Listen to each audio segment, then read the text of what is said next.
Today we'll be going over EVCA. So what is EVCA? Enhanced Vulnerability and Capacity Assessment. So it's basically an assessment that is done to figure out what the risks of your community are, and basically it's enhanced. So we'll get into the enhanced portion of that a little bit later. All right, so what is EVCA? EVCA is a participatory and empowering process.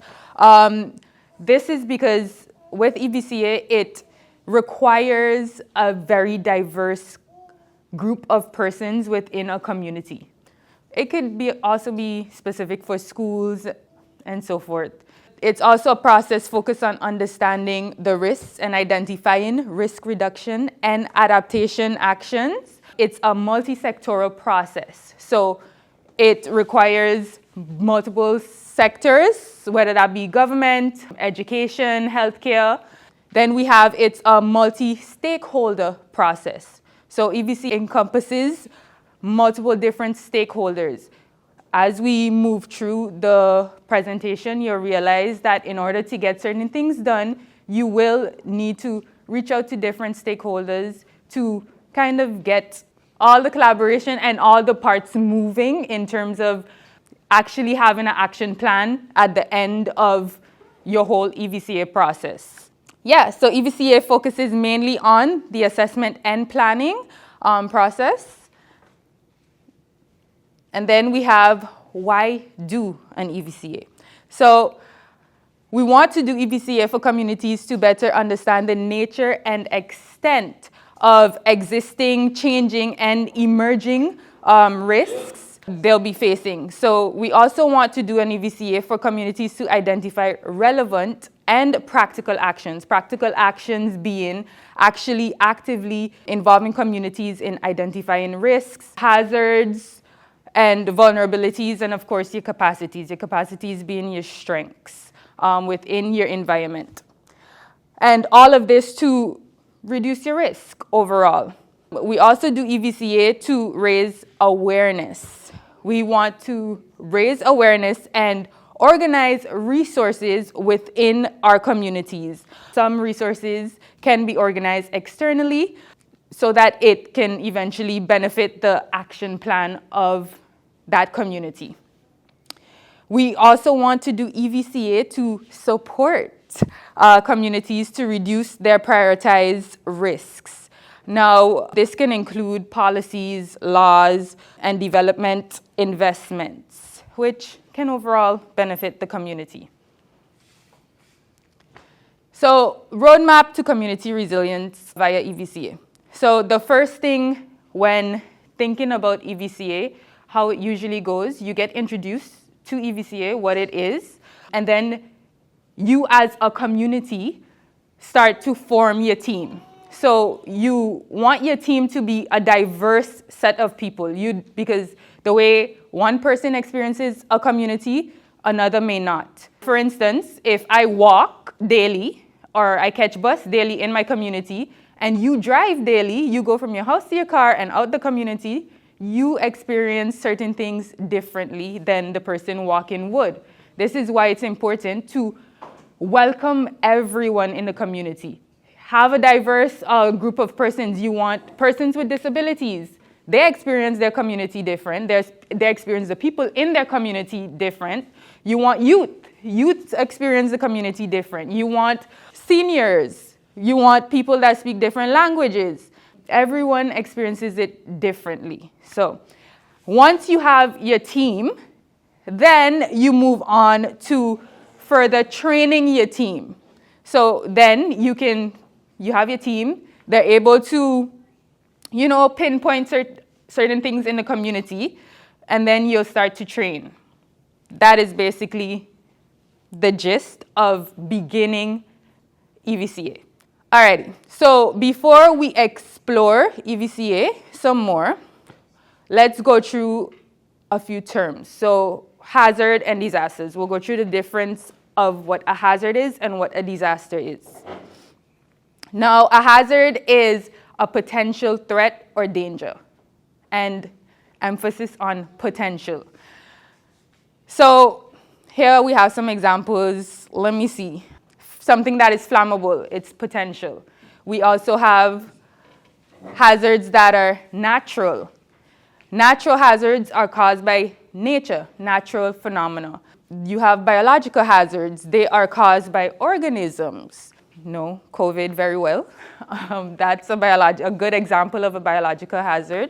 Then we have technological or man-made hazards, which are linked to human activity, such as fires, chemical spills, leaks, anything that we cause to happen based on our day-to-day life or things that we may need in life.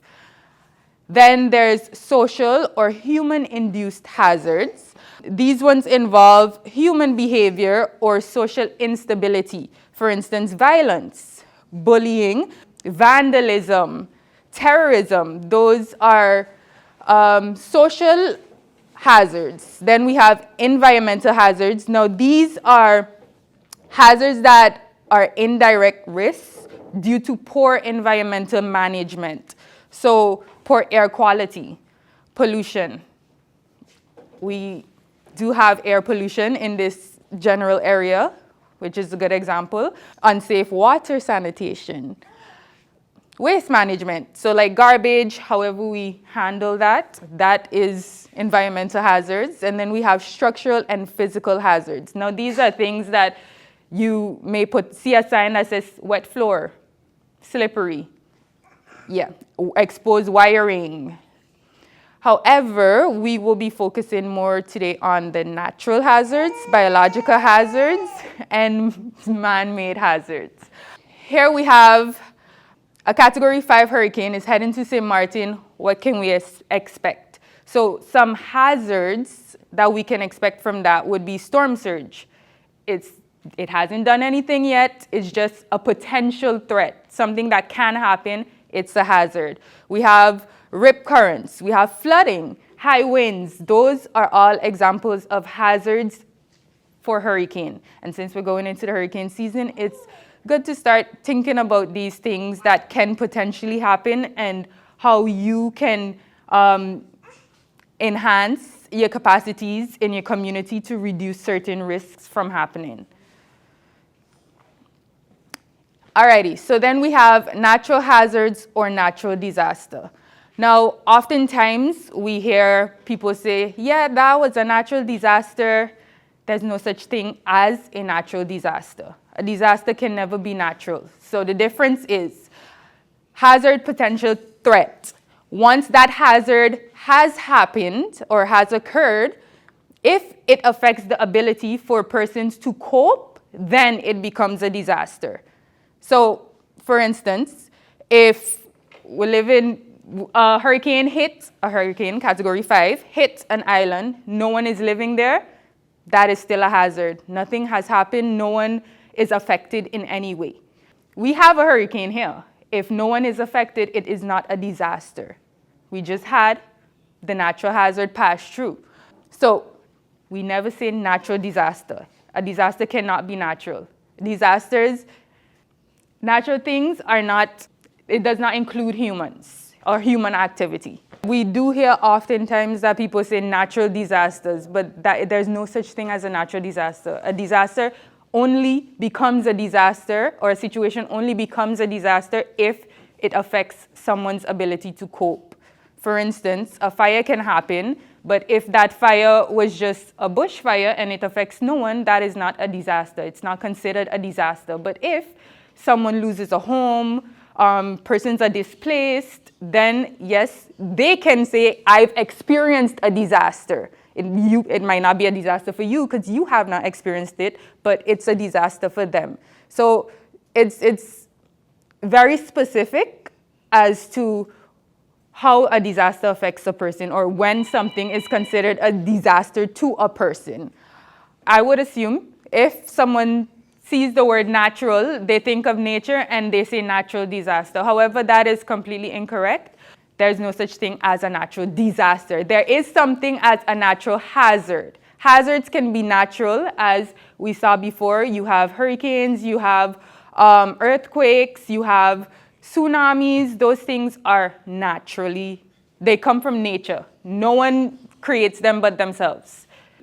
Okay, so here we have a scenario. A Category 5 hurricane passed over St. Martin. Is this a disaster? So here is where we then start to get specific. Is anyone displaced? Did it destroy anything? So here we have identifying the fact that you have your anticipating moment. So you know the hazard is coming. You know, for instance, we're in the hurricane season, so we're anticipating it. We're not completely sure that it's coming. Fingers crossed, it doesn't. But we're anticipating it. And then we have the step where, okay, now we're anticipating it. It's a potential danger. We start to mitigate. So you start to do actions where you want to mitigate your risks. So this is where EVCA comes in. You get your community group together. You go step by step. Okay, hurricane is coming. What can we do? Or what can we identify in our community that we can actually put actions towards to resolve? How can we solve certain things so that we can, as a community, have less risks or face less risks? So that is how we kind of merge those two together. And then we have, if you have identified a household routine or community routine before the disaster, you're coping. So before and after disaster, you're coping. So if you are in the coping phase, yes, a disaster has happened. Because you don't have to cope with anything if it was just a hazard. There was nothing. So here we have a resilient community is a community that knows their hazards, a community that anticipates what action should take place to mitigate efforts and to mitigate effects to better cope in the case of a disaster. That is a resilient community. So you always want to know your status, know where you are as a community. What I like the most about EVCA is it brings people together in advance. So usually we always see persons coming together right after we actually have a disaster, and then everybody is like kumbaya. But EVCA creates that type of environment in advance. You all come together for one goal. We want to reduce our risks. We want to be resilient. We want to make it through better than if we weren't making it through together in the past. So that's what I really like about EVCA. It really brings people together, all people together. Remember, the group needs to be very diverse in order for it to work. And we have seen EVCA in action. We had experiences where we were able to conduct mapping with participants in a community. So we saw them being able to pinpoint, hey, I have a well here by my house. And they were like, oh, I didn't know we had a well in the community. That is a capacity. They were able to identify, hey, this is a small clinic. Oh, I didn't know that was a small clinic, and I drive by there every day.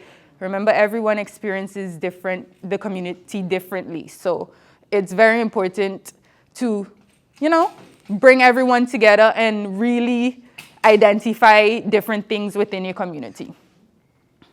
So then here we have understanding risk and resilience. So how we like to calculate risk is hazard. You take your hazard, you multiply it by your exposure, you multiply that by your vulnerability, and it's not here, but usually we have hazard, exposure, and vulnerability over capacity.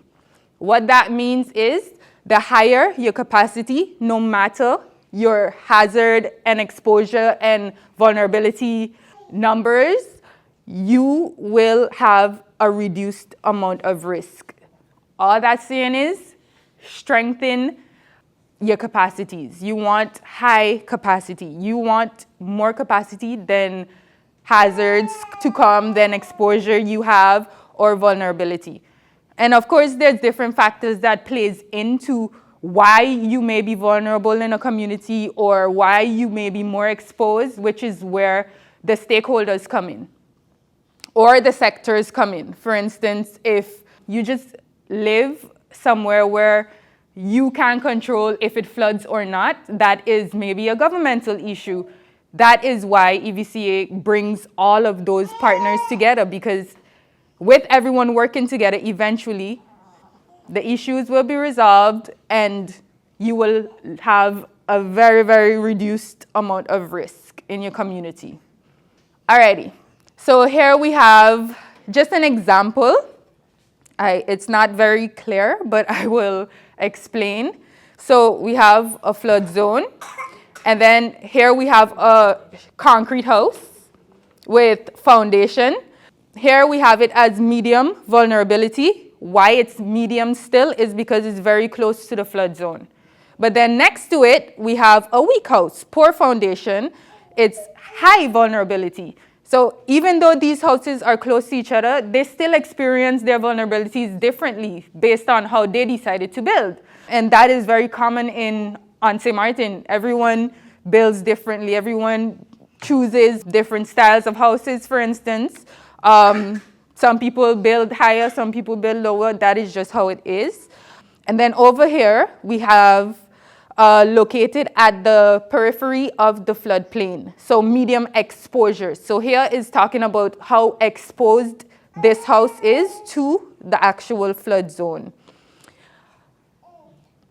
So then here, it's more exposed because it's located on the floodplain as opposed to at the periphery of the floodplain. And then over here, we have a house located outside of the floodplain, and of course, this one has the lowest exposure to the flood zone. It's very far from the flood zone. So yeah, that is a very good example, actually, this one. And here we have high exposure because it's super close to the flood zone, and it is also located on the floodplain. Alrighty. So some of the tools we use during EVCA, one of them is the Transect Walk. So with the Transect Walk, you take that group of persons that you have formed and you just go one day and walk through your community. You all walk through together, have certain persons in the community that you may not know where they live, take you through their alley. Be like, hey, let me show you where I live. You might notice things that you've never noticed before that will definitely come in either handy during a disaster, or maybe you might be able to help a certain situation or fix a certain situation or aid a certain situation during the walk. You make notes during a Transect Walk, and then you come together in plenary and you discuss, okay, what can we do to solve these issues? Who do we need to reach out to? And that's basically the gist of the Transect Walk.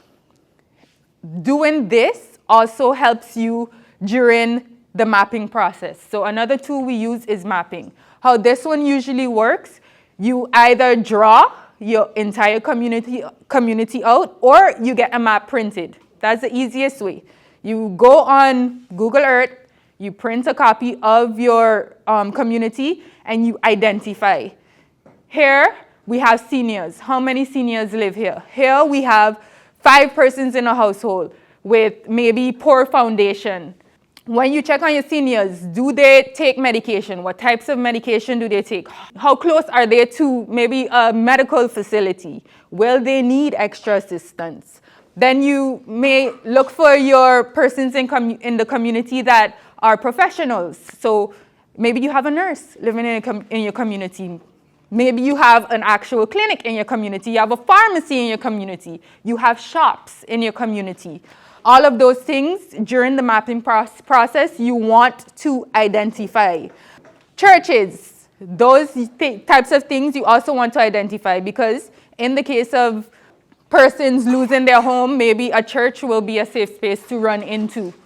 Wells, definitely identify your wells. Then during your Transect Walk, once you've identified your wells, you go to it. Is it reachable? Can we actually get water from it? And also a good indicator of working wells would be if the water trucks come and fill up there.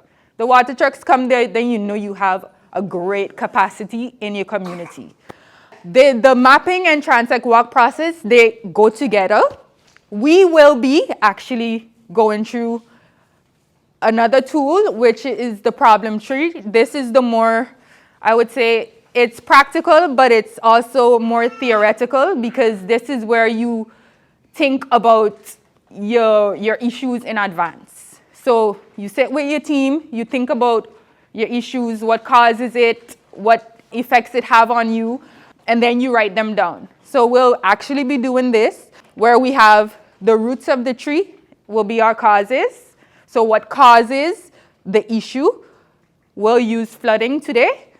So in our tree branch, we'll have flooding, and then to the top will be the effects. So how does flooding affect us in our community? And I want you to think about it from a perspective of your own community. Don't try to think about it from all of St. Martin, because we all experience our communities different. We all experience different places on the island differently as well.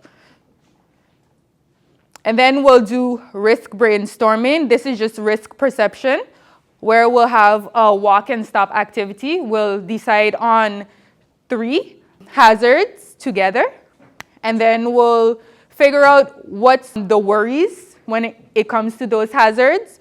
We'll go over the effects on community members, so effects on homes, jobs, access to basic supplies, how does it affect that, nature, and who gets most affected from those hazards. And then we'll go through some actions that can be taken in real life when it comes to those hazards. And then we'll think of some capacities, and of course, again, you're thinking on your own community level. What are some capacities that you can think of that would aid in mitigation of these specific hazards?